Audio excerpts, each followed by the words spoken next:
maybe this will be a first in this podcast. Give us a little bit of a gist of what we should expect from Greenspoon moving forward. Is there a direction you're looking at? Yes. Is there some developments that you think you're targeting the next few years? So we have a very simple thesis, right? And that is it's very parallel to what Jeff Bezos says, right? He says like a lot of companies, a lot of investors are looking at what's going to change in the market, but I'm looking at what's going to stay constant, right?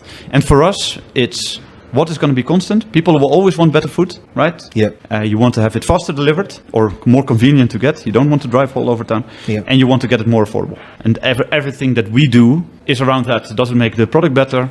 Is it easy? Does it make it's easier to use, and does it make it more affordable? And that's what we're working on. And I mean, we've just started, and great businesses don't get built over a period of 5 years of time. So we'll probably use 10 years. Yeah, and that's what we're working on. Yeah, I think that's a very underrated perspective in terms of business, looking in the long term rather than in the short term. Having that long term view, I think it's something that needs to be embraced more often. I think so. Yeah. I mean, at least for the long term, right? Yeah. So for us, and also if you look at what we are doing compared to some of these e-commerce companies that are really struggling, is we do look at profitability a lot, right? Yeah. It's not like, and you're profitable already or not? Yeah, it depends on how you look at it, but not in the strictest sense of the word, right? Okay. But we do have our burn rate really well under control. I would love to have been more profitable, right? But it's not definitely profitability for us. We have had our first profitable months, right? Yeah. So we've proven that actually the model could work, but we are still very early. And if tomorrow our investors would say, guys,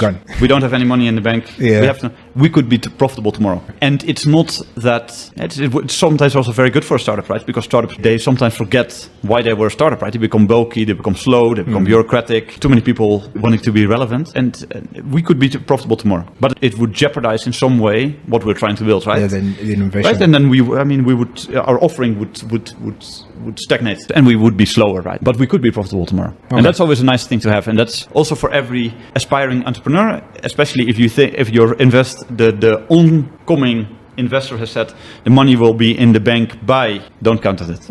It's not. It's probably not going to happen. It will always take at least 6 months to 12 months. Yeah. Until the money is in the bank, don't change anything. Yeah. I think we saw that real life example of Copier, right? They have already attracted a lot of investments into Copier, but once there was a slight decline in terms of funding, then things got really bad really quick, right? Yep. So I think having that caution. And that's horrible, right? It's horrible for everybody involved. It's horrible for the customers. It's horrible for the employees, right? I mean, I don't think there's any CEO who's very happy if they have to write a letter and say like everybody is gone. It's horrible for the suppliers. It's horrible for the investors. It's a lose situation, right? Yeah. And I mean, so much work has gone into it. People who have a vision, who try to do something and building something great, and then it doesn't work out. That's just it's just heartbreaking. Yeah. There have been so many stories behind it. It's so many families that must be affected by this, not to be underestimated.